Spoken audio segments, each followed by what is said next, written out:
आपकी ट्रेडिंग और इन्वेस्टमेंट को और आसानी के लिए हमने बाय और सेल प्रोसेस में कुछ बदलाव किए हैं। अब लॉगिन करते ही आपके सामने निफ्टी 50 की watch list page by default खुल जाएगी। यहाँ सभी शेयरों के करंट भाव आपको दिखेंगे। जिस शेयर में बाय और सेल की पोजीशन बनानी है उसे चुने। जैसे मैंने यहाँ अदानी पोर्ट्स का शेयर चुना, इस पर क्लिक करें। आपके सामने बाय पेज का विंडो खुल जाएगा जहाँ शेयर का करंट भाव और बाकी डिटेल्स मिलेंगे। ऑर्डर प्लेस करने के लिए एक्सचेंज सेलेक्ट करें। डिलीवरी या इंट्राडे आप जहां पोजीशन बनाना चाहते हैं उसे चुनें। जितने शेयर आप खरीदना चाहते हैं उस क्वांटिटी को यहां डालें। अब मार्केट ऑर्डर पर अगर आप शेयर खरीदना चाहते हैं तो उस भाव को यहां डालें। आप लिमिट ऑर्डर भी इस जगह डाल सकते हैं। मार्केट भाव से थोड़ा ऊपर या नीचे तय किए गए भाव को लिमिट ऑर्डर कहते हैं। अब आप अपना ऑर्डर प्लेस करने के लिए बाय पर क्लिक करें। एक कंफर्मेशन पेज आपके सामने खुल जाएगी। सारी डिटेल्स को एक बार फिर से चेक कर लें। अगर सब सही लगता है तो उसे कंफर्म कर दें। आपका ऑर्डर प्लेस हो जाएगा। अब अगर आप इस ऑर्डर पर स्टॉप लॉस लगाना चाहते हैं तो बाय विंडो में ही हमने एडवांस्ड नाम का एक टैब दिया है, उस पर क्लिक करें। यहाँ रेगुलर की जगह स्टॉप लॉस ऑप्शन को चूज करें। एक एग्जाम्पल के जरिए चलिए समझते हैं कि स्टॉप लॉस आखिर काम कैसे करता है। मान लीजिए कि आपने एक शेयर 100 रुपए के भाव पर खरीदा।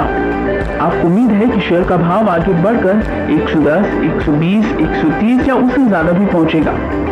मगर आपको इस बात का भी अंदाजा है कि अगर ये शेयर 100 रुपए से ऊपर जाने के बजाय नीचे फिसलने लगा तो आप अपना घाटा कम से कम रखना चाहेंगे या फिर सौदे से बाहर निकल जाने में समझदारी है। ऐसी स्थिति में अगर आपको लगता है कि इस शेयर में आप ज्यादा से ज्यादा 10 रुपए का घाटा उठा सकते हैं और अगर ये शेयर 90 रुपए तक गिरता है तो मैं इस सौदे से बाहर निकल जाऊंगा, तो फिर इस केस में आप एक स्टॉप लॉस मार्केट ऑर्डर लगाते हैं 90 रुपए में।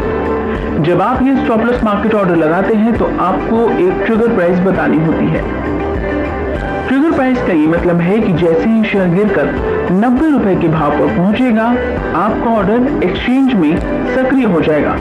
एक मार्केट ऑर्डर की तरह ही जो भी मार्केट प्राइस उस वक्त इस शेयर का चल रहा होगा उस पर आप इस ट्रेड से बाहर निकल जाएंगे। ठीक इसी तरह शेयर की बिक्री करते वक्त भी आप स्टॉप लॉस प्रोसेस का इस्तेमाल कर सकते हैं। कुछ और जरूरी बातें स्टॉप लॉस से जुड़ी हैं, जैसे किसी भी सौदे में आप जरूरत के हिसाब से स्टॉप लॉस को मॉडिफाई कर सकते हैं। हालांकि एक बार स्टॉप लॉस ट्रिगर होने या पार्शियली एग्जीक्यूट होने के बाद आप स्टॉप लॉस मॉडिफाई नहीं कर सकते। अब वापस हमारे एडवांस विंडो में चलते हैं जहां स्टॉप लॉस ट्रिगर प्राइस आपको चुनना है। अब यहाँ एक डिस्क्लोज्ड क्वांटिटी का भी ऑप्शन है।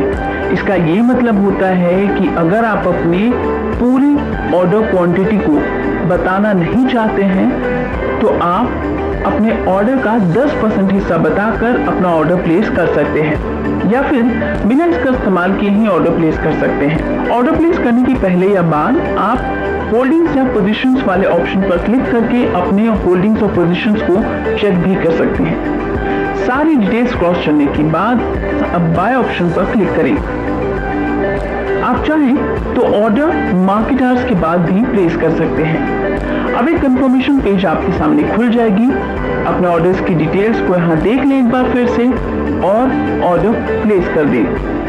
अगर आप कोई शेयर बिक्री भी करना चाहते हैं और स्टॉप लॉस लगाना चाहते हैं तो आप ऐसी ही प्रक्रिया फॉलो करें।